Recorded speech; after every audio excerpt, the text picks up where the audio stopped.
Welcome to our YouTube channel Vajpayee logical classes. हम कौस्तुभ वाजपेयी और आप हमारे साथ पढ़ते हैं क्लास 12 एनसीईआरटी की बायोलॉजी। दोस्तों, आपने हमारी पिछले वीडियोस को खूब पसंद किया, खूब ढेर सारा प्यार दिया, इसके लिए तो सबसे पहले आप सभी का धन्यवाद। और जिन लोगों ने अभी तक हमारे पुराने वीडियोस नहीं देखे हैं वो हमारे आज के टॉपिक को समझने के लिए पुरानी वीडियोस को जरूर देखें, तभी और अच्छा कॉन्सेप्ट आपको क्लियर होगा। साथ ही जो हम चीजें पढ़ाते हैं उसके पीडीएफ भी आपको मिल सकते हैं। आप हमारे डिस्क्रिप्शन बॉक्स में टेलीग्राम का लिंक दिया गया है, वहां से आप हमसे कांटेक्ट कर सकते हैं। आज स्टार्ट करते हैं। जैसा हमने पिछले वीडियोस में पढ़ा कि रिप्रोडक्शन क्या होता है, फिर एसेक्सुअल रिप्रोडक्शन क्या होता है, सेक्सुअल रिप्रोडक्शन क्या होता है, फिर एसेक्सुअल में बडिंग क्या होती है, बाइनरी फिजन क्या होता है, ऐसे करते करते और हम पहुंच गए थे जाइगोट तक, यानी मेल गैमेट और फीमेल गैमेट दोनों मिल गए और उसके बाद में फर्टिलाइजेशन, वो सारी क्रिया हो गई। ऐसे ही करते करते हम लोग माइक्रोस्पोंजेशन या सारी जितनी भी क्रियाएं होती वो पढ़ रहे हैं। तो हमारा आज का टॉपिक था पॉलन ग्रेन।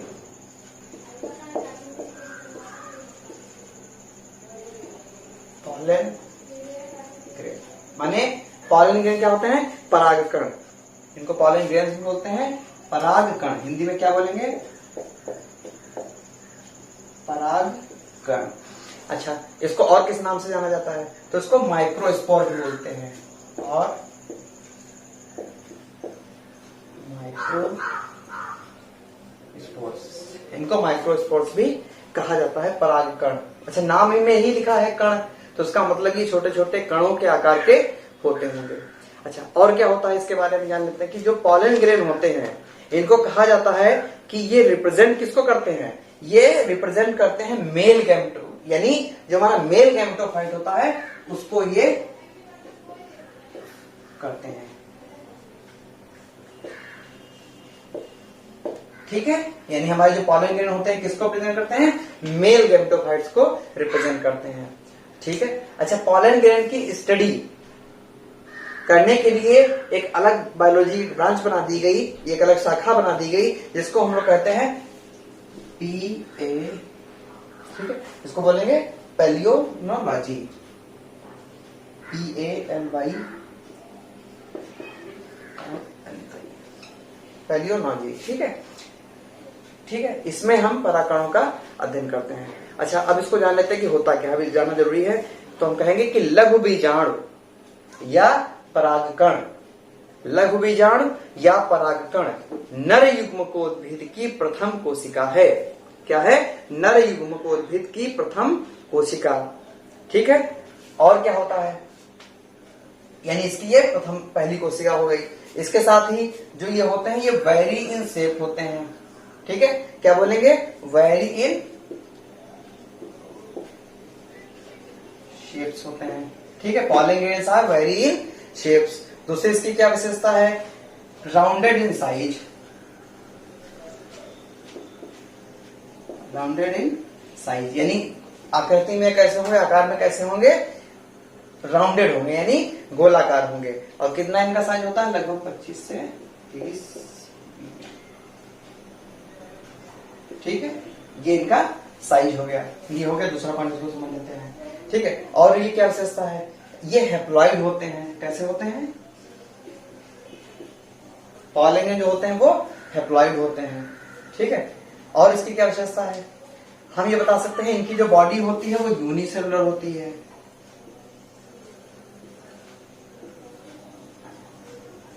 ठीक है, ये एक विशेषता हो गई, यानी इनकी जो बॉडी होती है वो कैसी? यूनिसेलुलर होती है। अच्छा, इनका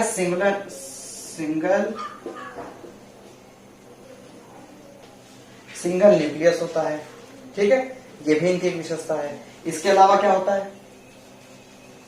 अगर इसके अलावा देखें तो हम कह सकते हैं कि जो हमारे जो पॉलन ग्रेन होते हैं उनकी जो वॉल होती है, ठीक है, यानी कि जो लेयर होती है वो 2 लेयर्स होती है। ठीक है, यानी 2 लेयर्स में ये ढका रहता है। कौन कौन सी 2 लेयर हो गई? तो उनको हम कह सकते हैं एक इनर लेयर और एक आउटर लेयर। ये लेयर जो हो गई वो 2 होती है। कौन कौन सी? एक इनर लेयर और दूसरी आउटर लेयर।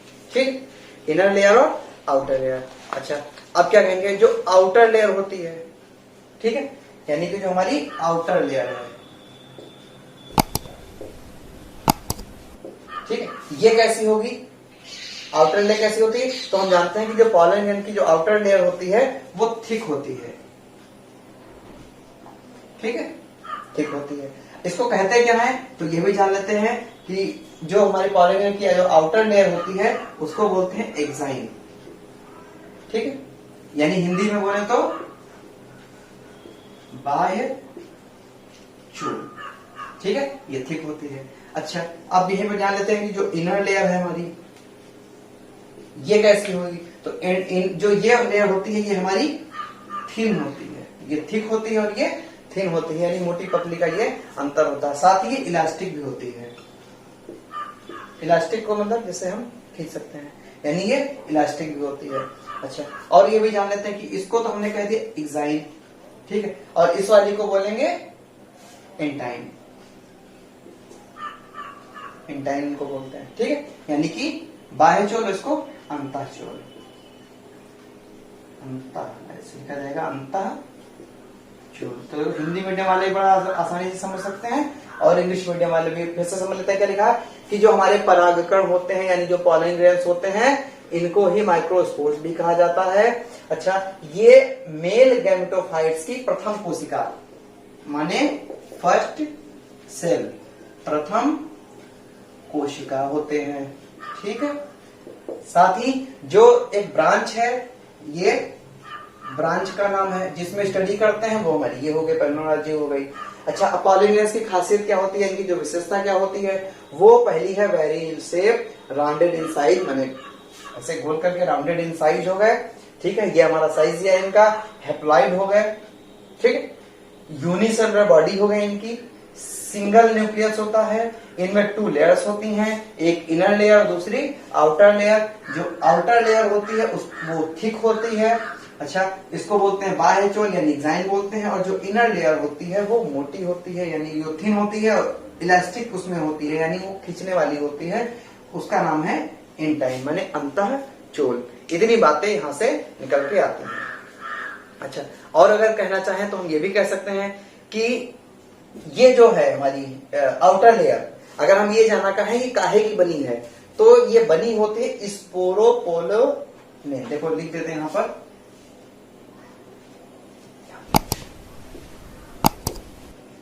स्पोरो, ये काहे की बात हो रही है, हमारी आउटर की बात हो रही है, जो आउटर लेयर है उसकी बात हो रही है, स्पोरोपोलेनिन,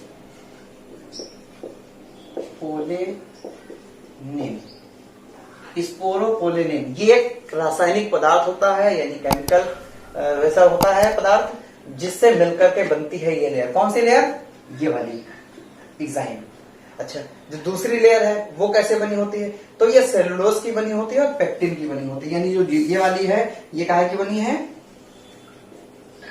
सेलुलोज और पेक्टिन, देख देते हैं, ये बनी है सेलुलोज और पेक्टिन, यानी जो बाहरी लेयर है यानी जो आउटर लेयर है उसको हम कहते हैं बाह्य चोल, और ये बनी काहे की होती है, जो रासायनिक पदार्थ है स्पोरोपोलेनिन की बनी होती है, और इधर जो अंतः चोल है वो काहे की बनी है, वो सेलुलोज और पेक्टिन से मिलकर के बनती है। इतनी बातें तो हम परागकण के बारे में बिल्कुल अच्छे से समझ लेते हैं। अच्छा, एक बात और देख लेते हैं कि जो साइटोप्लाज्म होता है, ठीक है, ये जो साइटोप्लाज्म होता है, ये पॉलन ग्रेन का जो साइटोप्लाज्म होता है वो एक लेयर के द्वारा चारों तरफ से घिरा रहता है, ठीक है, एक प्लाज्मा मेम्ब्रेन के द्वारा चारों तरफ से घिरा रहता है। जैसे ये हमारा साइटोप्लाज्म है, इसकी चारों तरफ से ये प्लाज्मा मेम्ब्रेन के द्वारा घिरा रहता है, इसके अंदर ये जो कुछ है वो अंदर भरा हुआ है, ठीक है, तो ये हमारी प्लाज्मा मेम्ब्रेन हो गई। अच्छा, और क्या बात निकल के आती है कि जो ये प्रोडक्ट होता है यानी जो इनको हम बोल सकते हैं पॉलन प्रोडक्ट होता है, वो पॉलन ग्रेन होते हैं और उनमें हाई न्यूट्रिएंट्स होते हैं, यानी हम कह सकते हैं कि जो पॉलन ग्रेन्स होते हैं ये हाई न्यूट्रिएंट्स वाले होते हैं, यानी इनमें पोषक पदार्थों की मात्रा बहुत अधिक होती है, तो लिख सकते हैं high rich in nutrient, rich in nutrients, यानी इनमें अधिक भोज्य पदार्थ होते हैं, भोज्य पदार्थों की मात्रा ज्यादा होती है, ठीक है। इतनी बातें तो निकल के आती है परागकण से। अब हम पढ़ेंगे कि जो हमारा परागकण भी देखो हमारे बन गए, अब हम यहाँ पर मेल गैमेटोफाइट को हम डेवलप कराएंगे। तो देखते हैं कि मेल गैमेटोफाइट कैसे डेवलप होता है। अच्छा, अब देखते हैं कि डेवलपमेंट ऑफ मेल गैमेटोफाइट, यानी मेल गैमेटोफाइट का कैसे डेवलपमेंट होता है। तो देखते हैं, the nucleus increase in size inside the pollen grain, it divides mitotically to produce two unequal daughter cell, यानी दो अनइक्वल डाटर सेल को बनाता है। कौन सी डाटर सेल? जो पहली होगी उसको हम पहला थ्रस्ट कह सकते हैं और ये सेकंड कहते हैं। तो जो पहली है वो बिगर है, यानी बड़ी है, वेजिटेटिव सेल, और इसका दूसरा नाम भी होता है ट्यूब सेल। और जो दूसरी बनती है उसको कहते हैं स्मॉलर, जो स्मॉल होती है, छोटी होती है, उस वाली को बोलते हैं जनरेटिव सेल। अच्छा, जो ये होती है ये बहुत ज्यादा स्टोर मटेरियल को, यानी जो खाने को बहुत ज्यादा स्टोर नहीं करती है, लेकिन जो हमारी वेजिटेटिव वाली जो होती है ये बहुत ही ज्यादा मात्रा में फूड को स्टोर करने का काम करती है। यानी जो फैट और स्टार्च जो हो रहा हमारा होता है, फैट है, स्टार्च है, ये सब चीजें ये वेजिटेटिव अपने आप में ये स्टोर करती है, ठीक है। और ये बहुत ज्यादा स्टोर करने के चक्कर में नहीं पड़ती, ये खाने को ज्यादा नहीं करती है। अच्छा, इसके बाद अब ये लगभग पूरा हो रहा है, यानी जो हमारा मेल गैमेटोफाइट है ये लगभग पूरा हो रहा है। तो एक बार इसका पूरा रिवीजन देख लेते हैं। पिछले हमें किसी ने बताया था हमको टेलीग्राम पे कि हिंदी में इसको पूरा समझा दीजिए किस तरीके से पूरा जो ये प्रोसेस होती है। तो बस समझ लेते हैं कि जो खासकर नर जननांग की बात हुई थी, तो देख लेते हैं कि कैसे होता है। तो जैसे पहला होता है पुमंग। तो हम जानते हैं, कल हमने बताया था पिछले वीडियो में कि एक होता है बाह्य दलपुंज, फूल के भागों की बात हो रही है, बाह्य दलपुंज, दलपुंज, फिर पुमंग और उसके बाद में जायांग। तो जो पुमंग होता है ये नर भाग होता है। तो सबसे पहले आ गया हमारा पुमंग, यानी ये कैसा है, पुमंग कैसा है, ये हमारा नर जननांग है, नर जननांग है, इसको समझ लेते हैं। अच्छा, इसके बाद क्या होता है, इसके अंदर होता क्या है, तो इसके अंदर पुंकेसर होते हैं, पुंकेसर हो गए, ठीक है। इसके बाद देखिए क्या बनता है, इसके बाद जब बनाएंगे ये हमारे पुंकेसर आ गए और अंदर पहुंचे, ये हमारे हो गए पुंकेसर। पुंकेसर क्या होते हैं, पुंकेसर जो होते हैं वो कायदे से देखा जाए तो पुमंग की इकाई है, यानी ये यूनिट होती है, यानी कि पुमंग की इकाई। जब अकेला है तब उसे पुंकेसर बोलेंगे, और जब ग्रुप में है तो उसे हम पुमंग में शामिल कर लेंगे, ठीक है। इसके बाद देखते हैं और क्या होता है, इसके साथ ही पुतंत्र होता है, ठीक है। जैसे पुतंत्र हो गया, ठीक है, परागकोश, परागकोश हो गया, पुतंत्र हो गया, और संयोजी ऊतक, संयोजी ऊतक, इसको इसमें शामिल किया जाएगा। अच्छा, अब इसके बाद परागकोश की बात करते हैं।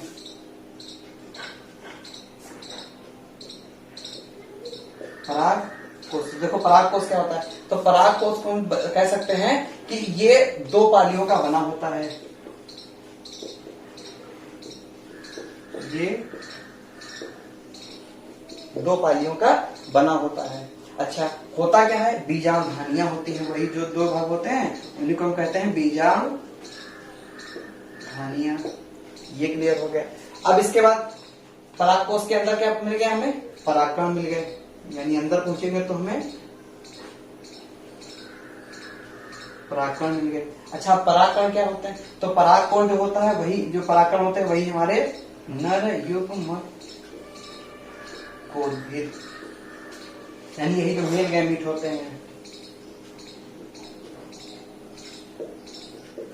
ये हमारे परागकण हो गए। अच्छा, इसके बाद अगर और आगे बढ़े तो क्या होगा, अगर इसको भी हम अंदर देखें तो इसमें हमें दो नर युग्मक केंद्रक मिलेंगे, दो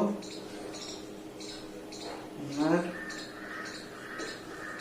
युग्मक केंद्रक, ये हमारा बन गया, ठीक है। अच्छा, इसके अंदर क्या मिलेगा, तो इसके अंदर हमें एक केंद्रक अंडकोशिका, क्या लिखेंगे कि एक केंद्रक, इसमें दो होते हैं, देखो एक जो केंद्रक है, ठीक है, एक केंद्रक, ठीक है, दो बात हो रही है, तो जो एक है वो क्या करेगा, एक केंद्रक अंडकोशिका के साथ, किससे मिल रहा है, अंडकोशिका के साथ, और मिलकर के क्या बनाएगा, द्विगुणित युग्मनज, क्या बनाएगा, द्विगुणित युग्मनज। अच्छा, अभी इसका एक और बच गया, तो जो दूसरा है वो क्या करेगा, दूसरा वाला द्वितीय केंद्रक के साथ,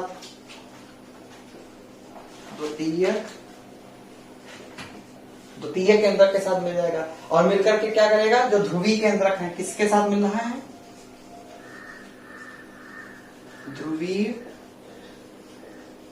ध्रुवीय केंद्रक के साथ मिल गया। अच्छा, मिल करके क्या बना देगा, ये बनाएगा त्रिगुणित भ्रूणपोष। क्या बनाएगा, त्रिगुणित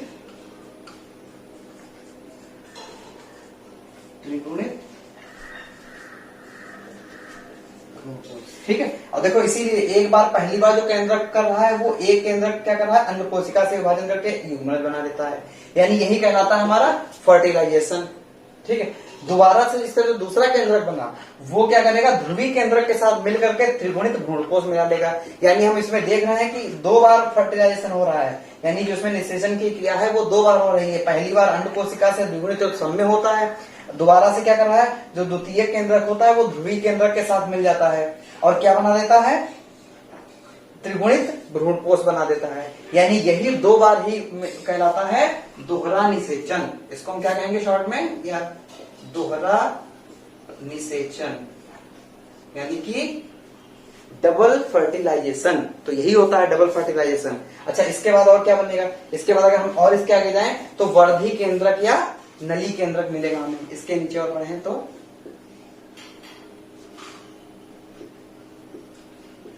वर्धी या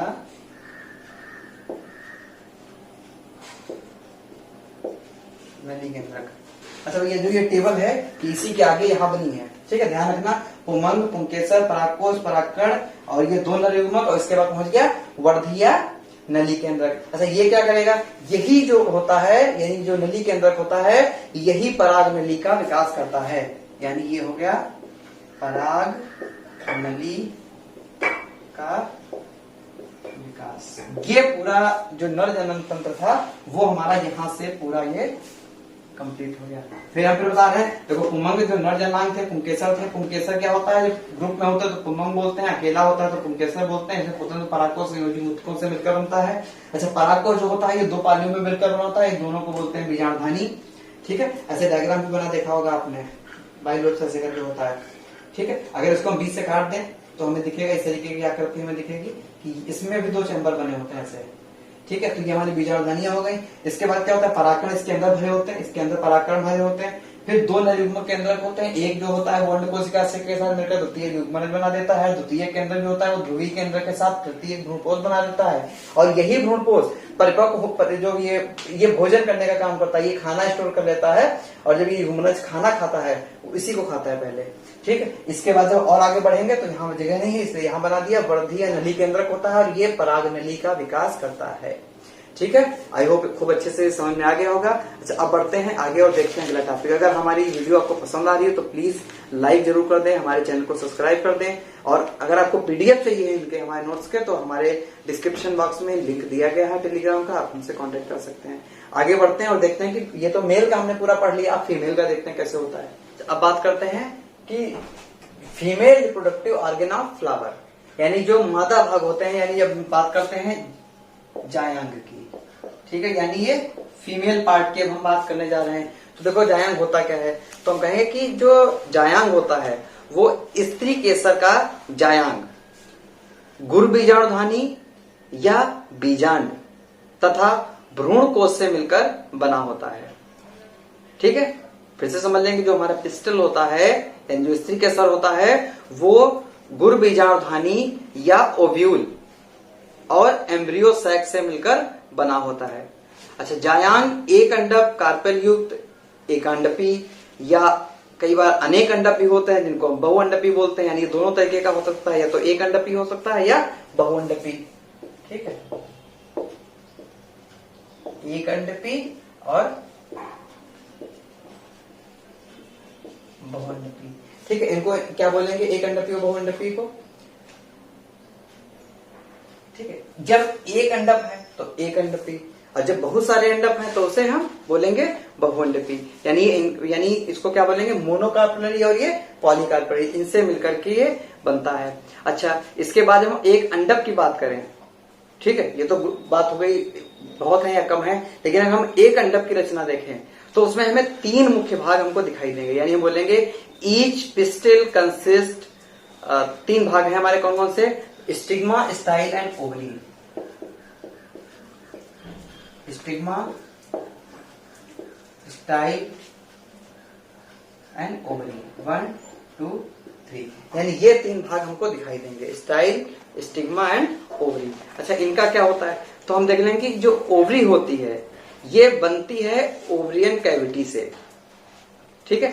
अच्छा, जो ओव्यूल्स होते हैं यानी जो माइक्रोस्पोरेंजिया है वो लोकेटेड कहां होती है, तो बोलेंगे माइक्रोस्पोरेंजिया और ovules are located inside the ovarian cavity, ठीक है। और ये कनेक्टेड कहां से रहता है, प्लेसेंटा से। तो उसको लिख लेते हैं ये बात को, जो हमारी ओवरी होती है ये कहां होती है, कैसे होती है, तो बताएं ओवेरियन कैविटी में होती है, ओवेरियन कैविटी के भीतर हमारी ओवरी होती है। अच्छा, ये क्या होता है, ये होती कहां है, तो बताएंगे इनसाइड, माने भीतर होती है। और किसके भीतर होती है, इसके भीतर होती है, ठीक है। ओवरी होती है इनसाइड ओवेरियन कैविटी के। अच्छा, अब ये ओवरी है और ये ओवेरियन कैविटी है, माने हम ऐसे मान लेते हैं ये है और इसके अंदर ये है, ठीक है। हम डायग्राम कल भी बात कर रहे थे, इस तरीके से होता है, ठीक है। तो ये इसके भीतर हो गई, तो ये जुड़ती कैसे है, यानी ये आपस में दोनों कनेक्टेड कैसे हैं, तो जुड़ती हैं ये प्लेसेंटा के द्वारा, प्लेसेंटा, यानी इसको गर्भनाल भी बोलते हैं, यानी प्लेसेंटा के द्वारा ये जुड़ी रहता है। और इसी से जो भी खाने पीने की चीजें हैं वो इसको प्लेसेंटा के द्वारा ही इस तक पहुंचती हैं। अच्छा, इसके बाद क्या होता है कि the number of ovules depend on the plant species, यानी जो ओव्यूल्स की संख्या है वो प्लांट स्पीसीज पर ही डिपेंड करेगी, ठीक है। जैसी उसकी स्पीसीज है उसी तरीके से उसमें होते हैं, ठीक है। जैसे क्या होता है, एक वाले कौन है, जैसे वीट है, पैडी है, मैंगो है, इनमें सब में एक होता है, ठीक है। कौन कौन से, वीट, पैडी, मैंगो, इनमें सब में आपको एक मिलेगा, ठीक है। अच्छा, बहुत वाले हैं जैसे पपाया आपने देखा होगा, ठीक है। पपाया के अलावा वाटर हाइसिंथ या वाटरमेलन, तरबूज, वाटरमेलन हो गया, ठीक है। ऑर्चिड भी ऐसे होता है, इसमें भी आपको मल्टी मिलेंगे, इसमें केवल 1 मिलेगा और इसमें हम बोल सकते हैं मल्टी होता है या मैनी कर सकते हैं, ठीक है। तो आई होप ये आपको सब पसंद आ रहा होगा। अब हम देखते हैं ओव्यूल्स की संरचना, यानी जो हमारा बीजांड होता है वो कैसा होता है, यानी बीजांड की संरचना कैसी होती है, ओव्यूल्स का स्ट्रक्चर कैसा होता है। तो ओव्यूल्स का स्ट्रक्चर जान लेते हैं। तो पहले जानते हैं कि बीजांड होती क्या है। तो बीजांड की डेफिनेशन देखते हैं कि बीजांड एक छोटी सी रचना है जो बीजांड व्रंत द्वारा बीजांडासन से जुड़ी रहती है। क्या होती है, बीजांड एक छोटी सी रचना है जो बीजांड व्रंत माने फ्यूनिकिल के द्वारा बीजांडासन से जुड़ी रहती है। या इसको ऐसे बोल सकते हैं कि बीजांड का वह भाग जिससे बीजांड व्रंत जुड़ा होता है नाभिका कहलाती है, ठीक है। बीजांड व्रंत से जिससे जुड़ा होता है उसे नाभिका कहते हैं, माने हीलम कहते हैं,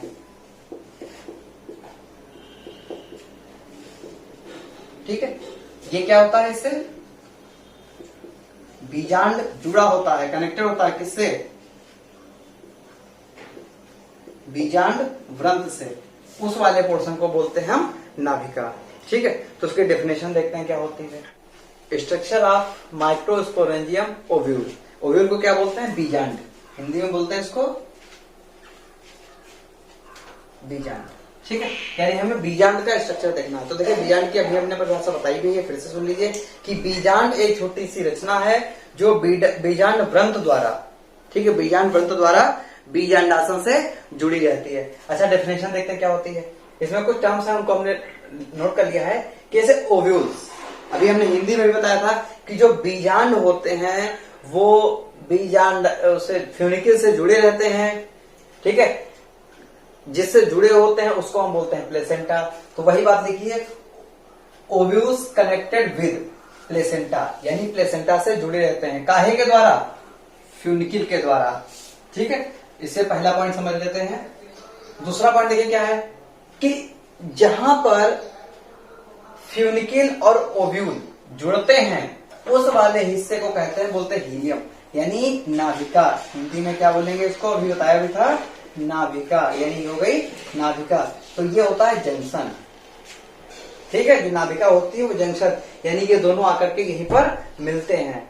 अच्छा, इसके बाद क्या है, the protective layers of ovule. जो ओव्यूल होता है उसकी जो प्रोटेक्टिव लेयर होती है, यानी जो उसकी बाहरी आवरण होता है, वो क्या होता है, इंटुगमेंट। क्या उसको बोलते हैं, इंटुगमेंट बोलते हैं। और ये लेयर अगर हम देखें तो ये लगभग 1 या 2 होती हैं, किसी में 1 होती है और किसी में 2 होती है लगभग। ठीक है, तो जो बाहरी लेयर होती है यानी जो इनर लेयर होती है, तो इनर टू द इंटुगमेंट, माने जो इनर वाली है उसे क्या बोलेंगे, बीजांडकाय या न्यूक्लियस। ये लिखा है आपके सामने। ठीक है, ये भी बहुत इंपॉर्टेंट चीज है, ये बहुत इंपॉर्टेंट चीज, इसको समझ लेते हैं। अच्छा, इसका जो 2 हिस्से होते हैं, एक ऊपरी हिस्सा और एक नीचे का हिस्सा। तो जो एक हिस्सा है वो होता है चलाजा एंड। ठीक है, चलाजा एंड इसको बोलते हैं। ये रिप्रेजेंट किसको करता है, बेसल पार्ट को, माने बेस का जो पार्ट होता है ये उसको रिप्रेजेंट करता है, यानी बेस वाले पार्ट को कौन रिप्रेजेंट करता है, चलाजा एंड। ठीक है, इसको हिंदी बोलते हैं चलाजा, हिंदी को छोर बोल सकते हैं, चलाजा छोर, या और भैया कोई नाम से जानते हो तो आप हमें कमेंट में जरूर बताएं। ठीक है, तो ये किसको रिप्रेजेंट करता है, बेसल पार्ट को, माने नीचे वाले हिस्से को, बेस पार्ट को। किसके नीचे हिस्से को, ओव्यूल के नीचे के हिस्से को। ठीक है, तो यानी यहाँ प्रश्न बनता है को ओव्यूल के निचले हिस्से को कौन प्रदर्शित करता है, तो बताएंगे चलाजा एंड। अच्छा, जो दूसरा एंड, एक तो चलाजा वाला भाग हो गया, जो दूसरा वाला एंड हो गया वो क्या होता है, वो होता है माइक्रोपिलर एंड। उसको क्या बोलते हैं, माइक्रोपिलर, यानी ओव्यूल्स के 2 हिस्से हो गए, दूसरा हिस्सा ये और पहला हिस्सा ऊपर वाला हिस्सा चलाजा एंड कहलाएगा। क्लियर है अच्छे से। अच्छा, अब देखते हैं कि जो द फीमेल गैमेटोफाइट, जो फीमेल गैमेटोफाइट उसका दूसरा नाम क्या होता है, एम्ब्रियोसैक। तो लिखा है the female gametophyte embryo sac is located inside the nucleus, यानी इसके भीतर जो हमारा ये भी बना था, ये बीजांडकाय, बीजांडकाय के भीतर एम्ब्रियोसैक होता है, यानी बीजांडकाय के भीतर फीमेल गैमेटोफाइट होता है। ठीक है, यानी इसके भीतर जो ये हमारा बना है, इसके भीतर फीमेल गैमेटोफाइट होता है। ये लिखा है embryo sac is located inside the nucleus. अच्छा, अब सुनो इसकी कहानी, यानी एम्ब्रियोसैक की कहानी। तो लिखा है कि generally the ovules have a single embryo sac, यानी ओव्यूल्स में साधारणतया एक ही बीजांडकाय होता है। जो बीजांडकाय होता है उसमें एक ही एम्ब्रियोसैक पाया जाता है। ठीक है, इसको ध्यान रखेंगे इस पॉइंट को कि अगर संख्या के आधार पर पूछा जाए तो हम बताएंगे कि एक बीजांडकाय में एक ही एम्ब्रियोसैक होता है। ठीक है भैया, अब एम्ब्रियोसैक की बात आई है तो एम्ब्रियोसैक देखते क्या होता है कि एम्ब्रियोसैक करता क्या है कि डेवलप इनटू द मेगास्पोर, यानी ये मेगास्पोर में डेवलप होता है। फिर न्यूक्लियर सेल रिच इन आरएफएम, यानी जो ये हमारी बीजांडकाय की जो कोशिकाएं होती हैं ये धनी होती हैं आरएफएम में, यानी इनके पास आरएफएम बहुत अधिक मात्रा में होता है। तो आप सोच रहे होंगे कि आरएफएम क्या चीज होती है, तो आरएफएम को शॉर्ट में वो लिखा है, आरएफएम फुल फॉर्म उसका होता है रिजर्व फूड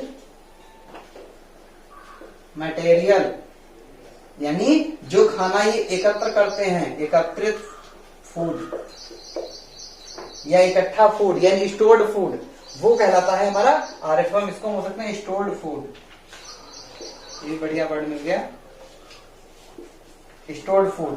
क्लियर है। अच्छा, यही जो हमारी बीजांडकाय जो होती है इसकी कोशिकाएं ये करती क्या है, यानी इन्होंने खाना जो इकट्ठा किया है वो किसके लिए इकट्ठा किया है, तो हम बताएंगे provide nutrition to the develop या डेवलपिंग एम्ब्रियोसैक। जो एम्ब्रियोसैक हमारी डेवलप हो रही है यानी जो बन रही है उसको ये न्यूट्रिशन यानी जो खाना ये जो स्टोर इन्होंने किया था, खाना को जो इकट्ठा किया था वो खाना किसके लिए इकट्ठा कर रही हैं, तो एम्ब्रियोसैक के लिए। जब एम्ब्रियोसैक बन रही होगी उस समय ये उसको खाना देंगी, इसीलिए बीजांडकाय खाने को इकट्ठा कर लेता है। तो आई होप आपको बहुत समझ में आ रहा होगा अच्छे से। अगर आपको हमारा वीडियो पसंद आ रहा है तो प्लीज हमारे चैनल वाजपेयी लॉजिकल क्लासेस को लाइक करें, शेयर करें, सब्सक्राइब करें, साथ ही बेल आइकॉन दबाना ना भूलें। और अगर आपको पीडीएफ चाहिए नोट्स की जो हम पढ़ा रहे हैं, टॉपिक जो पढ़ाए जाते हैं, अगर आपको पीडीएफ चाहिए तो हमारा लिंक डिस्क्रिप्शन बॉक्स में आपको मिलेगा। आप वहां से हमसे टेलीग्राम से कनेक्ट हो सकते हैं और हमसे पीडीएफ ले सकते हैं। बढ़ते हैं अगले टॉपिक की तरफ। देगा स्पोरोजेनेसिस माने गुरु बीजाणु जनन। इसको क्या बोलते हैं? गुरु बीजाणु जनन। तो देखिए बहुत आसान सी परिभाषा सामने आपको लिख रही है बोर्ड पे कि गुरु बीजाणु मात्र कोशिका माने megaspore mother cell MMC गुरु बीजाणु मात्र कोशिका में अर्धसूत्री विभाजन के फलस्वरूप गुरु बीजाणु बनने की प्रक्रिया गुरु बीजाणु जनन कहलाती है। कैसे समझिए? गुरु बीजाणु मात्र कोशिका में अर्धसूत्री विभाजन के द्वारा गुरु बीजाणु बनने की क्रिया गुरु बीजाणु जनन कहलाती है। ठीक, यानी इसको इंग्लिश में अगर कहें तो this is the process of formation of megaspore. यानी किसका फॉर्मेशन हो रहा है? मेगास्पोर का हो रहा है। कहां से हो रहा है? From the megaspore mother cell. यानी कि मेगास्पोर का बनना MMC से, यानी मेगास्पोर मदर सेल से मेगास्पोर का बनना कहलाता है मेगा स्पोरोजेनेसिस। यानी megasporogenesis is the process of formation of megaspore from megaspore mother cell. A single megaspore mother cell यानी MMC is formed into the micropillar region of the nucleus। यानी कहाँ होता है? इस वाले रीजन में। Micropylar हमने पढ़ा था अभी कि दो रीजन होते हैं, एक चलाइजा वाला और दूसरा माइक्रोपिलर। तो ये जो घटना हो रही है वो कहां पर हो रही है? इस वाले रीजन में, माइक्रोपिलर रीजन में। Of the nucleus of the mega sporangium यानी ओव्यूल्स। यानी हम इसको क्या बोलते हैं? बीजांडकाय भी इसको बोलते हैं। ठीक है, यानी बीजांडकाय में किस रीजन में हो रही है? माइक्रोपिलर रीजन में हो रही है, चलाइजा रीजन में नहीं हो रही है, इस वाले रीजन में हो रही है। इसके बाद लिखा है द MMC माने megaspore mother cell undergoes mitotic cell division resulting in 4 megaspore. यानी माइटोटिक सेल डिवीजन के द्वारा ही ये हमको, जब 4 बार होता है उसके बाद ही ये हमको प्राप्त होता है। तो आई थिंक ये आपको समझ में आ गया, गुरु बीजाणु जनन अच्छे समझ में आ गया होगा। अब इसके बाद जो अगला हमारा टॉपिक है, अब बढ़ते हैं एम्ब्रियोसाइक की तरफ, यानी जो हमारा फीमेल गैमेटोफाइट होता है। अब उसकी तरफ बढ़ते हैं, देखते हैं भाई क्या होता है एम्ब्रियोसाइक। अब बात करते हैं गुरु बीजाणु या मादा युग्मकोद्भिद भ्रूणकोश की। अच्छा, इसको बोलते हैं फीमेल गैमेटोफाइट या एम्ब्रियोसैक। ठीक है, इसी का पार्ट होता है। देखिए क्या है? The development of the embryo sac in majority of the flowering plants follow the monosporic development process. यानी ये मोनोस्पोरिक डेवलपमेंट प्रोसेस को फॉलो करता है। तो देखो पहले इसकी हम कहानी सुन लेते हैं। देखो क्या होता है कि जो गुरु बीजाणु मात्र कोशिका होती है वो 4 अगुणित गुरु बीजाणु कोशिकाएं बनाती है। ठीक है, इनमें से जो सबसे नीचे वाली होती है वो तो आकार में बड़ी हो जाती है और सक्रिय गुरु बीजाणु कोशिका बनाती है। ठीक है, संख्या में कितनी है? 4 है। यहाँ पे लिख लेते हैं, संख्या में 4 है। जो सबसे नीचे की होगी ये तो सक्रिय हो जाएगी। ठीक है, और ये क्या बनाएगी? सक्रिय गुरु बीजाणु कोशिका को बनाएगी। लेकिन बाकी को जो 3 होंगी वो नष्ट हो जाएंगी। क्लियर बात आई अच्छे समझ में? यानी गुरु बीजाणु जो मात्र कोशिका है वो 4 अगुणित गुरु बीजाणु कोशिकाएं बनाएगी। उनमें से जो सबसे नीचे वाली होती है वो तो सक्रिय हो जाती है और वो सक्रिय गुरु बीजाणु कोशिका बना देती है, सबसे नीचे वाली। और बाकी की जो 3 होती हैं ऊपर से 1 2 3 वो नष्ट हो जाती हैं। ठीक है, और जो सक्रिय वाली बनी ये सक्रिय गुरु बीजाणु कोशिका, इसमें डेवलपमेंट होता है, यानी इसकी में कोशिका डेवलपमेंट होता है और ये उसके बाद में भ्रूणकोश को बना देती है, यानी एम्ब्रियोसैक को बना देती है। या हम कहें कि जो ये मादा युग्मकोद्भिद को बना देती है। कौन बना देती है? फिर से सुन लीजिए कि गुरु बीजाणु मात्र कोशिका में जो कोशिका थी उसने क्या किया कि गुरु बीजाणु मात्र कोशिका बनाई। गुरु बीजाणु मात्र कोशिकाएं बनी 4। इनमें से सबसे नीचे, देखो इसको बहुत अच्छे से समझ लीजिएगा, इसमें बहुत सारे बच्चे कंफ्यूज हो जाते हैं कि जो ऊपर की 3 थी वो तो नष्ट हो गई, जो सबसे की नीचे की थी वो हो गई एक्टिव, ठीक है, वो सक्रिय हो गई, और वो धीरे धीरे करके डेवलप होती जाएगी, और डेवलप होने के बाद वही बना देगी एम्ब्रियो सैक को या भ्रूणपोष को, या हम कहें मादा युग्मकोद्भिद को बनाने का कार्य करेगी। ये बात समझ आ गई? अच्छा, इसके बाद देखो क्या होगा कि भ्रूण कोष में जो चलेजा एंड होता है उसमें 3 प्रतिमुख कोशिकाएं होती हैं, ठीक है। प्रतिमुख कोशिका मतलब एंटीपोडल। ये कोशिकाएं क्या करेंगी, ये केंद्र में 2 स्वतंत्र ध्रुवीय केंद्रक और बीजांड द्वार की ओर जो 3 कोशिकाएं होंगी उनमें से 2 सहायक कोशिकाएं होती हैं और 1 अंड कोशिका होती है। इनमें जो वो उपस्थित रहेगी, ठीक है।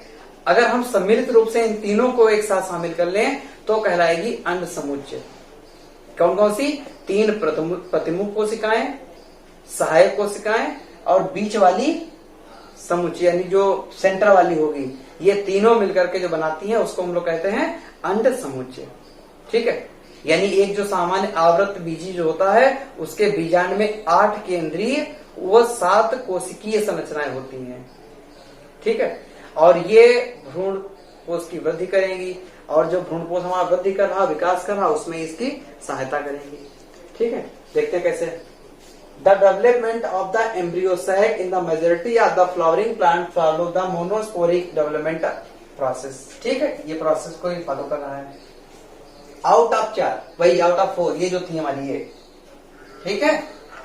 आउट ऑफ 4 मेगास्पोर, यानी उन 4 मेगास्पोर में से 4 गुरु बीजाणु कोशिकाओं में से ओनली 1 रिमेन्स। कोई बात है, 3 नष्ट हो गई और 1 बची। 1 रिमेन्स, ओनली 1 रिमेन्स फंक्शनल, यानी यही सिर्फ एक जो कार्यरत रहती है। वाइल द रिमेनिंग 3, ठीक है, वो तो हो गया उधर का।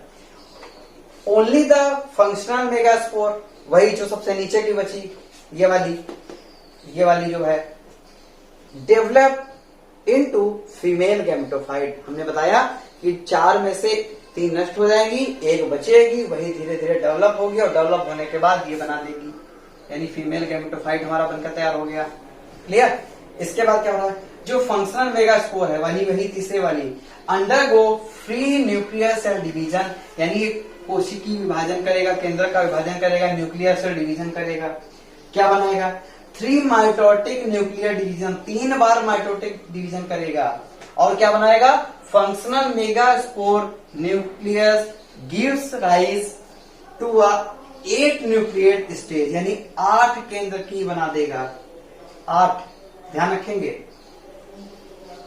8 की बात हो रही, 8, ठीक है। अच्छा, इनमें से क्या होगा, जो 6 थी, 8 में से 6, ये ग्रेड बहुत बढ़िया है कि जो 8 में से 6 थी न्यूक्लियाई, वो क्या करेंगी, सराउंडेड बाय सेल वॉल, वो सेल वॉल से ढकी रहेंगी चारों तरफ से, and all organised into 6 different cells, यानी वो अलग अलग 6 में बट जाएंगी, तो अलग अलग 6 में बट जाएंगी। अब उनमें से क्या होगा, जो 3 है, ठीक है, 8 की कहानी थी, 3 बट गई। अब जो 3 है वो क्या देगा, 3 of the cell move towards चलेजल and. हमने बताया था कि जो 3 है वो तो चली गई चलेजा एंड की तरफ, 3 चली गई उसकी एंटीपोड की तरफ, और बाकी सेंटर में रह जाएंगी। देखते हैं क्या होता है। 3 of these move toward the chalazal end are called antipodals, यानी प्रतिमुख कोशिकाएं। प्रतिमुख कोशिकाएं, ये तो चली गई। फिर क्या हो रहा है, रिमेनिंग 3 बच रही हैं, remaining 3 cells move toward the micropylar end, ठीक। क्या हो रहा है, and form the egg apparatus. Egg apparatus को क्या बोलेंगे, अंड समुच्चय,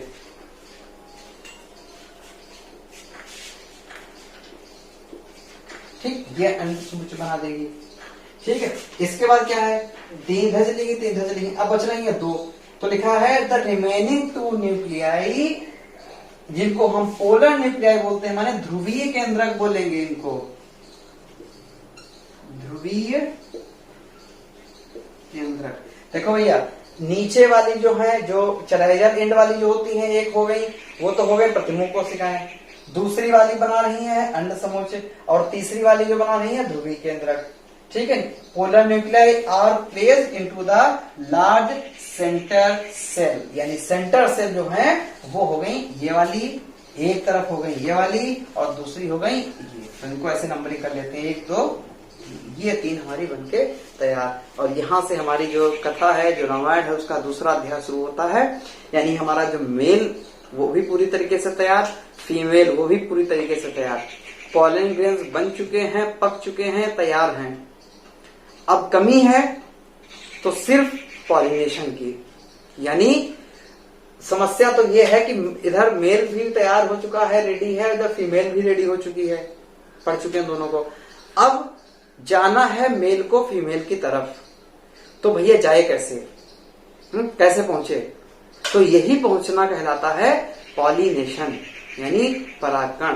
तो हमारा जो अगला टॉपिक है वो यही है, और ये बहुत ही बढ़िया, बहुत ही इंटरेस्टिंग टॉपिक है। मुझे खुद ये टॉपिक बहुत बढ़िया पसंद है। तो देखते हैं कि पॉलिनेशन क्या होता है, परागण क्या होता है।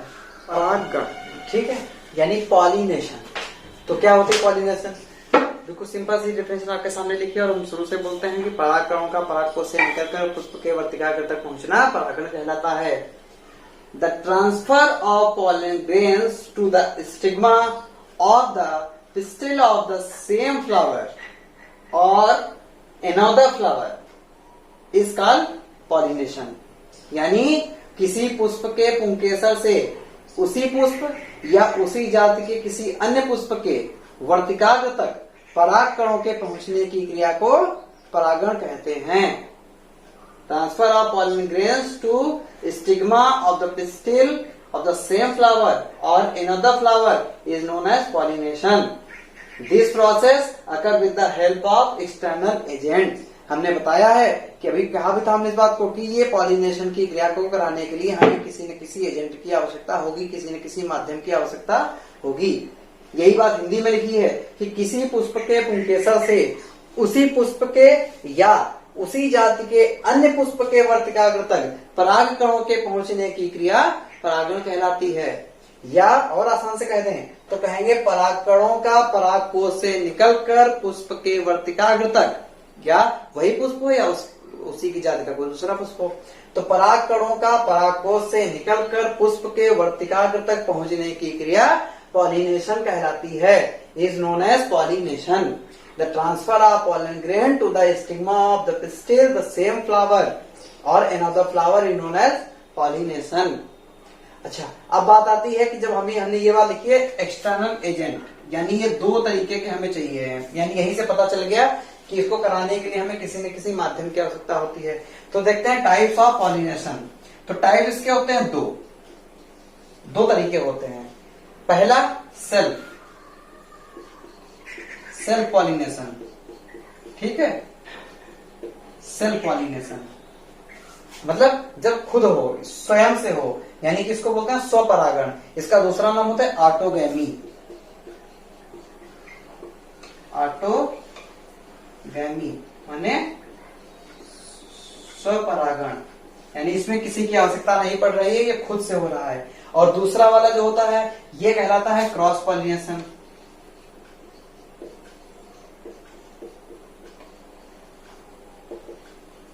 क्रॉस पॉलिनेशन या ऑलोगैमी। अच्छा, क्रॉस माने पर परागण, इसको हिंदी में बोलेंगे पर परागण। तो देखो, पर माने वही बात हो गई, पर माने पराया। तो जब किसी पराये के द्वारा पॉलिनेशन हो तो उसे हम कहेंगे क्रॉस पॉलिनेशन या ऑलोगैमी।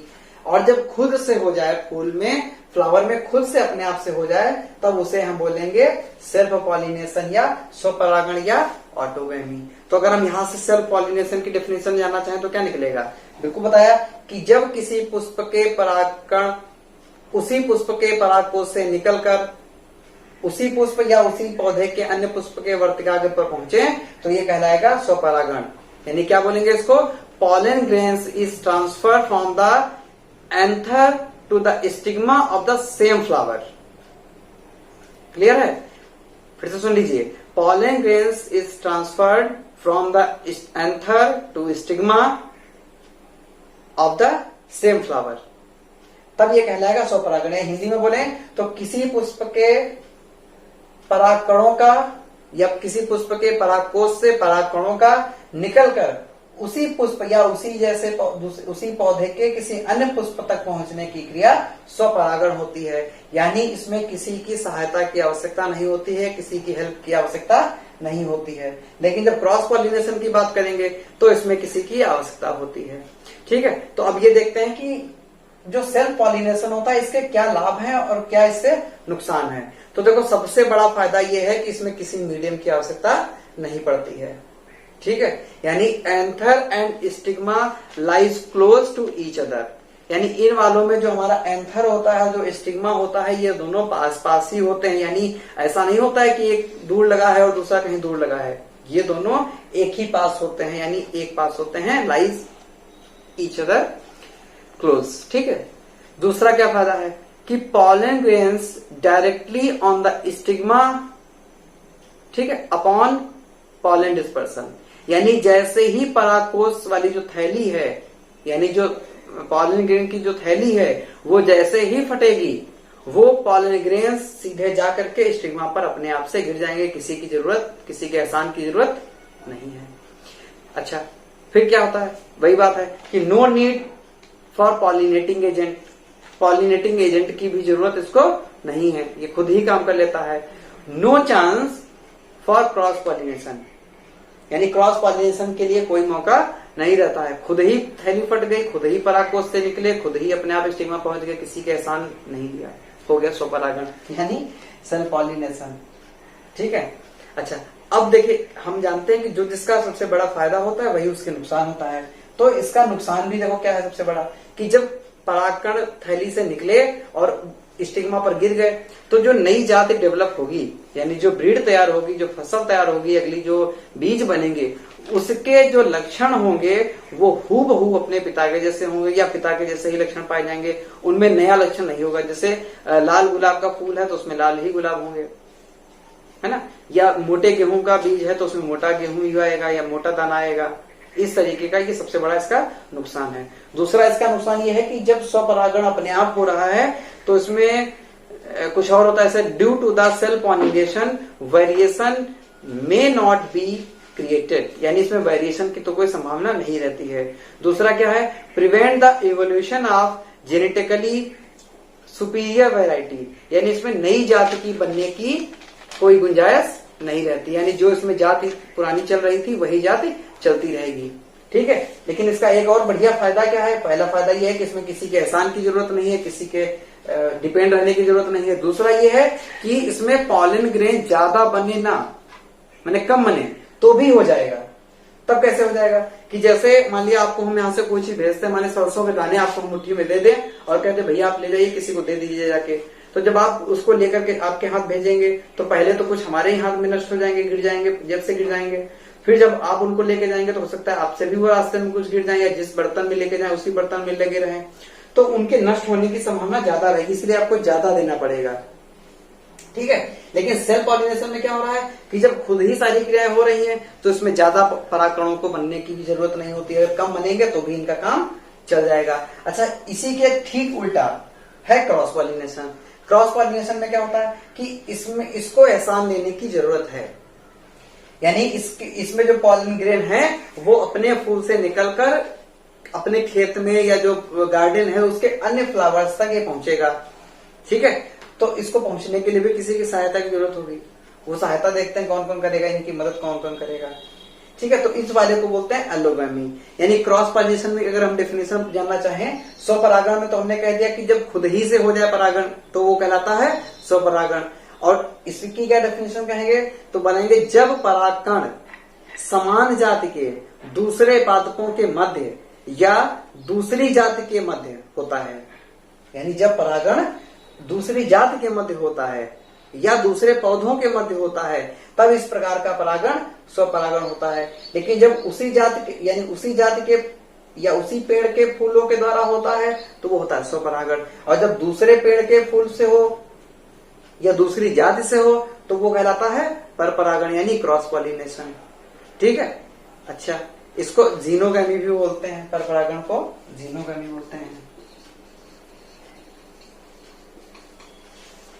ठीक है, अच्छा दूसरी चीज अब देख लेते हैं कि जब सेल्फ पॉलिनेशन में खुद ही परागकण बना, खुद ही वर्तिकाग्र पर चला गया यानी स्टिग्मा पर चला गया और खुद ही अंडाशय परिपक्व हो गया, आगे की क्रिया खुद ही कर ली, यानी इसमें हो न हो मेल और फीमेल दोनों एक ही साथ है, यानी ये द्विलिंगी होंगे। ऐसे तो तभी तो मेल और फीमेल दोनों एक पास हैं। और क्रॉस पॉलिनेशन किस में होता है? जो एक लिंगी होते हैं, जो एक लिंगी होते हैं, माने जिनमें मेल अलग हो और फीमेल अलग हो, या ये कहें कि जिनका मेल दूसरे के फीमेल से या फीमेल दूसरे के मेल से जब अपने आप को ये पॉलिनेशन करे तब कहलाएगा क्रॉस पॉलिनेशन। ठीक है, तो इस आधार पर हमने क्या कहते हैं? जीनोगैमी। जीनोगैमी का मतलब क्या हुआ कि xenogamy involve in cross pollination in one plant. ठीक है, अच्छा इसको देख लेते हैं, लिख के समझते हैं इसको कैसे लिखें। बात कर रहे थे कि कैसे करेंगे। देखो तो इसमें हमने दो में बांटा, यानी हम पर परागण को हमने दो तरीके में बांट किया, क्रॉस पॉलिनेशन को। इसको बोलेंगे गीतोगैमी कब होगा? Cross pollination involving one plant, जब एक ही प्लांट में, यानी एक फूल अलग था एक फूल अलग था, लेकिन है दोनों एक ही प्लांट के, सेम प्लांट है, तब ये वाला तरीका होगा। अच्छा इसमें क्या होगा? देखें, pollen grains is transferred from the anther of one flower to the stigma of another flower। माने परागकण एक फूल के, यानी परागण एक फूल से उसके एंथर से निकल करके दूसरे फूल के स्टिग्मा पर जाएंगे। ठीक है, लेकिन शर्त यह है कि सेम प्लांट होना चाहिए। ठीक, दूसरा है जीनोगैमी। तो जीनोगैमी क्या बोलेंगे कि क्रॉस पॉलिनेशन तो हो रहा है लेकिन डिफरेंट प्लांट में, यानी एक प्लांट से निकल करके पॉलन ग्रेन, ठीक, एक प्लांट है, जैसे मान लिया हम ये मान लेते हैं, ठीक है, इसमें ये हमारे फूल लगे, और दूसरा प्लांट ये है, इसमें ये फूल लगा है। ठीक है, तो पॉलन ग्रेन यहां से निकले, प्लांट 1 और प्लांट 2, इसके एंथर निकल करके इसके स्टिग्मा पर जब जाएंगे दूसरे में, ये दोनों अलग अलग हैं पेड़। ठीक है, तो जब ऐसी कंडीशन आती है तो वहां पर कहलाता है हमारा जीनोगैमी। इसमें क्या होता है? डिफरेंट प्लांट होते हैं, और इस वाले में क्या था? सेम प्लांट होते हैं। करेक्ट। अब बात है पर परागण की। जब क्रॉस पॉलिनेशन की, तो हमने कहा था कि अपने आप तो होगा नहीं, किसी की हेल्प की जरूरत पड़ेगी, किसी के एहसान की जरूरत पड़ेगी, लेकिन जो सेल्फ पॉलिनेशन होता था वो किसी का एहसान नहीं लेते थे। तो ये वाले किसका एहसान ले रहे हैं? तो ये एहसान ले रहे हैं दो का, पहला बायोटिक का और दूसरा एबायोटिक का। तो जो बायोटिक पॉलिनेटिंग एजेंट हैं वो कौन कौन है? तो बायोटिक में जितने लिविंग्स है उनको शामिल किया जाता है। तो जैसे हम आप क्या होता है कि सुंदर सा फूल देख करके फूल हमें बेवकूफ बनाते हैं, हम देखे पहले भी कह चुके हैं कि फूल हमें बेवकूफ बनाते हैं। उनका जो रंगीन भाग होता है, खूबसूरत भाग होता है, उनकी जो अच्छी सी स्मेल होती है, वो वाकई में हम लोगों को बेवकूफ बनाने की होती है। आप साधारण तरीके से समझ सकते हैं, जो फूल जितना ज्यादा आपको खूबसूरत लगे, जितनी अच्छी उसमें से स्मेल आए, वो सिर्फ इसीलिए है कि आप उसके पास जाओ, उसके परागकण आपके हाथों में चिपके और आप उनको लेकर के अगले फूल तक पहुंचा दो, यानी आपको वो बेवकूफ बना करके अपना कैरी करने का काम कर लेते हैं। ठीक है, तो कौन कौन से लिविंग ऑर्गेनिज्म आएंगे? जैसे बीज हैं, मधुमक्खियां जाती हैं, तो मधुमक्खियों को उन्होंने बेवकूफ बनाने के लिए शहद बना लिया, नेक्टर बना लिया, अच्छी सी स्मेल उसमें से आ रही है, तो मधुमक्खियां क्या होगी? मधुमक्खियां खुद ही पहुंच जाएंगी उसके पास और वो नेक्टर को पीने लगेगी, लेकिन उसके जो पंख हैं उनमें ये चिपक जाएंगे जो पॉलन ग्रेन है। और जब ये मधुमक्खी उड़ करके दूसरे फ्लावर के पास पहुंचेगी, दूसरे के पास पहुंचेगी, तब क्या होगा? उसका रस पीने के लिए जो शुरू करेगी, उसका नेक्टर पिएगी, तो उसके पहले वाले के स्टिग्मा तक पहुंच जाएंगे। देखो उन्हें अच्छा खासा मौका मिल गया। ठीक है, यही हाल बटरफ्लाई में होता है। ये जो और मछलियां होती हैं, वास्प होते हैं, चींटियां भी यही काम करती हैं। अच्छे सा रस पीने के चक्कर में फूलों को जाके वो टेस्ट करने लगती हैं उसका नेक्टर, और वहीं से उसके शरीर में पॉलन ग्रेन चिपक जाते हैं। चूंकि ये बहुत छोटे होते हैं, बहुत महीन होते हैं। चिड़ियों में भी होता है। अच्छा, क्या आप बता सकते हैं कि कौन सी चिड़िया में ऐसा होता है जो पॉलिनेशन कराने का काम करती है? कोई बताएगा? अगर आपको उस चिड़िया का नाम पता हो जो चिड़िया पॉलिनेशन का काम करती हैं, यानी जो क्रॉस पॉलिनेशन में हेल्प करती हैं, अगर आपको नाम पता है तो प्लीज कमेंट में जरूर हमें बताएं। हम भी देखते हैं कि आप हमारा वीडियो अच्छे से देख रहे हैं, और अगर आपको वीडियो हमारा अच्छा लग रहा है तो हमारे चैनल को प्लीज वाजपेयी लॉजिकल क्लासेस को सब्सक्राइब करें, शेयर करें, लाइक करें, कमेंट करें, और पीडीएफ भी ले सकते हैं टेलीग्राम से। तो देखो, बर्ड, आपको बर्ड का नाम बताना है, ये बात ध्यान रखेंगे। बैट बर्ड चमगादड़ हो गया, मनुष्य हो गया और हाथी हो गया। ये सब बहुत सारे इसके अलावा भी होते हैं जो बायोटिक एलिमेंट हैं, बायोटिक एजेंट हैं। इसके बाद एबायोटिक की बात करें तो एबायोटिक को हमने दो में बांट लिया। पहले विंड वाले, यानी जो पॉलिनेशन, कुछ प्लांट्स ऐसे होते हैं जिनके पॉलिनेशन बहुत हल्के होते हैं, बहुत छोटे होते हैं, बहुत वजन उनका बहुत कम होता है। तो जैसे हवा का झोंका आता है वो तुरंत उड़ करके दूसरे तक पहुंच जाते हैं, यानी नीमोफिली बोलते हैं। जैसे ज्यादातर जितनी ग्रास होती हैं, जितनी घास होती हैं, उनमें सब में इस तरीके का ये पाया जाता है पॉलिनेशन, जितनी मोस्टली घास है। इसके अलावा ये जितने कॉर्न कॉम्ब है, कॉर्न मतलब जैसे इनमें किसको इसको हम शामिल करेंगे कि जैसे गेहूं, जई, मक्का, लिख लेते हैं यहाँ पर, गेहूं, जई, मक्का, इनमें सब में हवा के द्वारा ही होता है।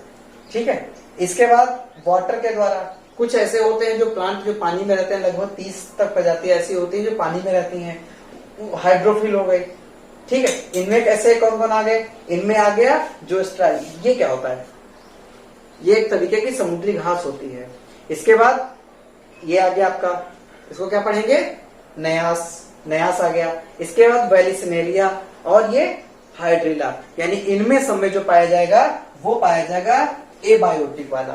ठीक है। यानी ये हमारा जो पॉलिनेशन का चैप्टर था वो लगभग यहाँ से पूरा हो गया। इसके बाद जो अगला टॉपिक हम ले रहे हैं वो है आर्टिफिशियल हाइब्रिडाइजेशन, यानी कृत्रिम संकरण, यानी आर्टिफिशियल तरीके से कैसे संकरण कराया जाता है, कैसे संकरण कराते हैं, उसको बोलते हैं आर्टिफिशियल हाइब्रिडाइजेशन। आजकल जो हमारे क्रॉप इम्प्रूवमेंट प्रोग्राम होते हैं, जैसे कि जो मनचाही फसलें हम पैदा करते हैं या जो मनचाहे बीज हम तैयार करते हैं, जैसे कोई प्लांट है उसमें पॉलिनेशन होगा तो अपने तरीके से होगा, लेकिन हम चाहते हैं कि वो जो फसल बनने वाली हो जो वो अच्छी हो, तो क्या करते हैं इसमें कि पहला तो हमारे पास दो ऑप्शन होने चाहिए। पहला तो वो होना चाहिए हमारे पास फूल जिसमें हमें पॉलिनेशन करना है, राइट, और दूसरा हमारे पास वो वाले पॉलिन ग्रेन होने चाहिए, यानी एक तो स्टिग्मा होना चाहिए जिस फूल में हमें करना है, और दूसरा पॉलिन ग्रेन उस फूल के होने चाहिए जो हमें चाहिए हैं। समझ में क्या, आप फिर से समझ लीजिए कि जैसे हमें कोई बहुत अच्छी फसल तैयार करनी है, जो हमारे अभी गेहूं के बीज हो रहे हैं या जो चावल के दाने हो रहे हैं, मान लिया वो पतले हो रहे हैं, ठीक, या मोटे हो रहे हैं और हमको पतले चाहिए, तो हम क्या करेंगे, सबसे पहले बात तो हमारा मोटे वाले फूल का स्टिग्मा होना चाहिए हमारे पास। ठीक है।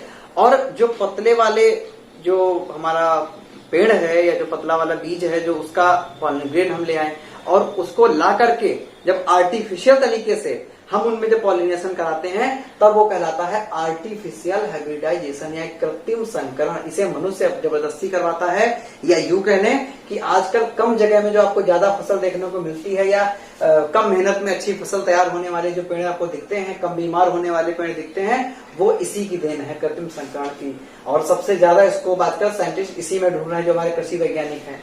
देखिए क्या होता है, these refer to the crossing experiment in plant where only the desired pollen grains are used for pollination, यानी इसको हम वहीं प्रयोग करते हैं या वहीं पर क्रॉसिंग एक्सपेरिमेंट के लिए हम इसको प्रयोग करते हैं जहां पर जो हमें पॉलिन ग्रेन चाहिए हैं फॉर पॉलिनेशन, पॉलिनेशन के लिए। The stigma is protected from the contaminating of unwanted pollen grain, यानी जो इसका स्टिग्मा है उसको हम रोक देते हैं या किसी तरीके से उसको ढक देते हैं, वहां पर हम वही पॉलिन ग्रेन लेकर के आते हैं जो हमें डिजायर्ड है, जो हमें चाहिए है, वही बात है। तो देखिए इसके मेथड कितने होते हैं, इसके मेथड हैं दो। पहला लिखा है इमेस्कुलेशन और दूसरा लिखा है बैंगिंग। इसको हिंदी में बोलते हैं विपुंसन। विपुंसन यानी विपुंसन में क्या होता है कि परागकोश को जब वो कलिका स्थिति में होता है उसी समय ही परागकोश को निकाल दिया जाता है जिससे पॉलिन ग्रेन न बन पाए।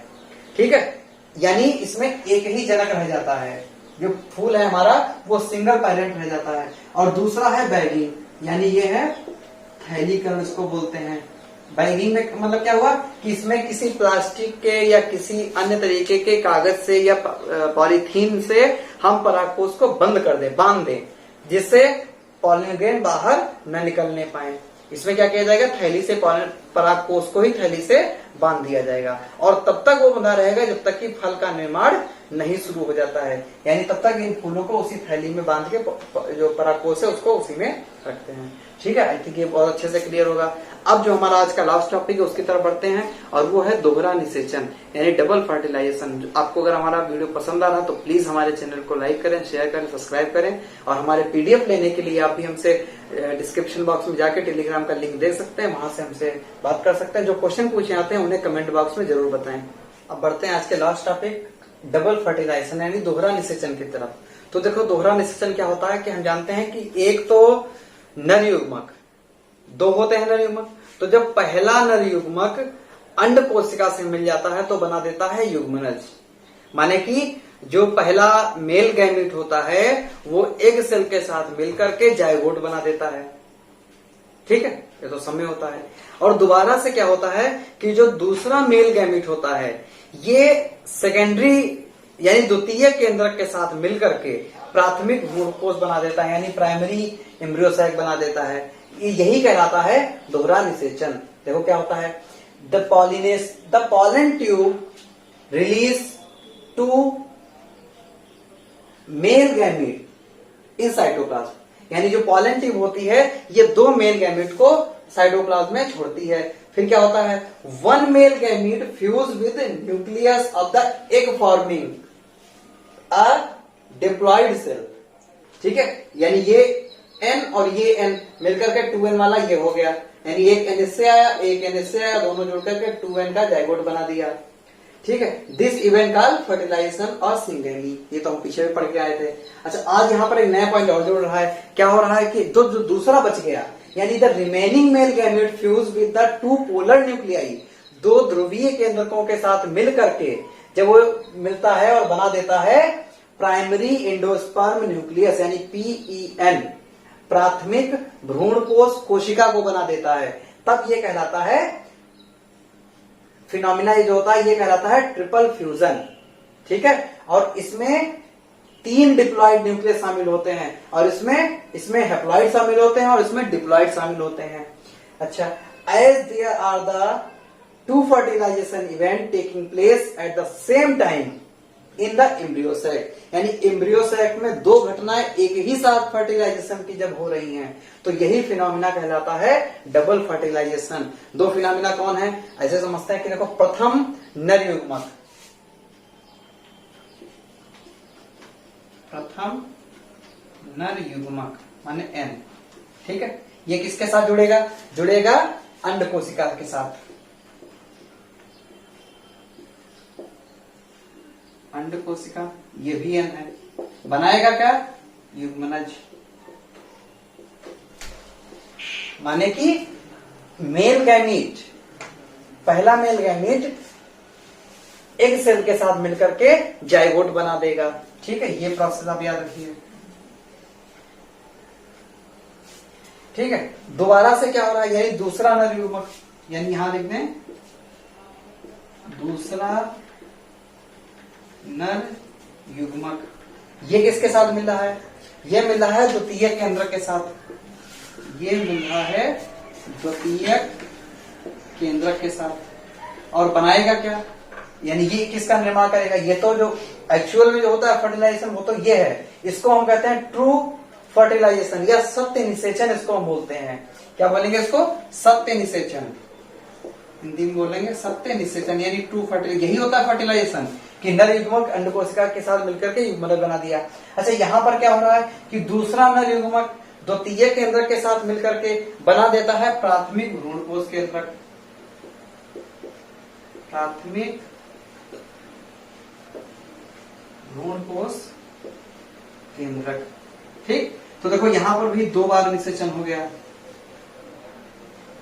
ठीक है ना भैया, कि देखो इसमें 2 बार हो रहा है, पहली बार ये हो गया, ये तो बहुत अच्छे से क्लियर हो गया, दोबारा से ये भी हो गया, द्वितीय केंद्र के साथ मिलकर के प्राथमिक भ्रूणकोश केंद्रक, यानी हमने लिखा है प्राइमरी एंडोस्पर्म, ये देखिए आप PEN, यानी यहाँ पर ये पीएन को बना देता है। तो देखो एक बार ये और 2 बार ये, तो यही कहा गया दोहरा निषेचन, यानी 2 बार हो रहा है। अब बात आती है कि प्राथमिक भ्रूणकोष केंद्रक का काम क्या है, ये होता क्या है। तो जो ये हमारा जाइगोट है, यानी जो ह्यूमनज है हमारा, जो मेल और फीमेल गैमेट के मिलने से जो बना है, वो अपना भोजन इसी से प्राप्त करेगा। यही जो पीईएन है, इसी से ये अपना भोजन प्राप्त करेगा। तो आई होप ये आपको बहुत अच्छे से समझ में आ गया होगा दोहरा निषेचन क्या होता है और ट्रिपल फ्यूजन क्या होता है। ठीक है, देखते हैं।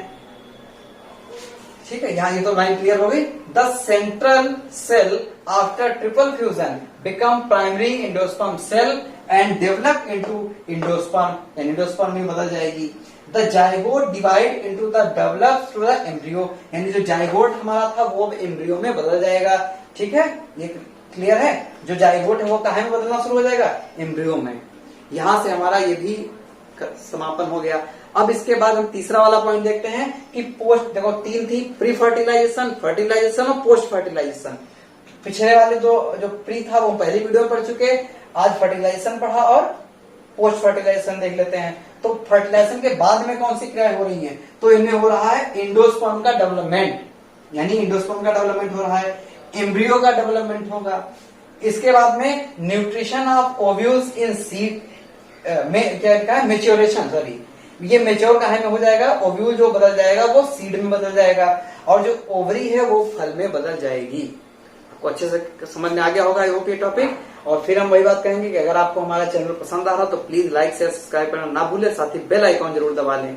तो दोस्तों हमारा जो अगली क्लास रहेगी, हमारी जो अगली टॉपिक्स रहेंगे वो आज से भी इंटरेस्टिंग होने वाली है। उसमें बहुत सारी इंपॉर्टेंट चीजें पढ़ने वाले हैं और खासकर कॉम्पिटिटिव परीक्षाओं के लिए पूछा जाने वाला फल, क्योंकि आज हम यहाँ तक पहुंच चुके हैं, बीज बन गया, फल बन गया। तो अगले दिन हम बीज को देखेंगे और फ्रूट को देखेंगे, यानी जो चीजें हम यहाँ से छोड़ रहे हैं इसी के आगे की चीजें हम अगली क्लास में पढ़ेंगे। उनमें सबसे पहले तो फ्रूट्स पढ़ेंगे, उसके बाद पढ़ेंगे बहुभ्रूणता। ये यूपी बोर्ड में बहुत सारा पूछा जाता है, बहुभ्रूणता क्या, यानी पॉली एम्ब्रियोनिक क्या होता है।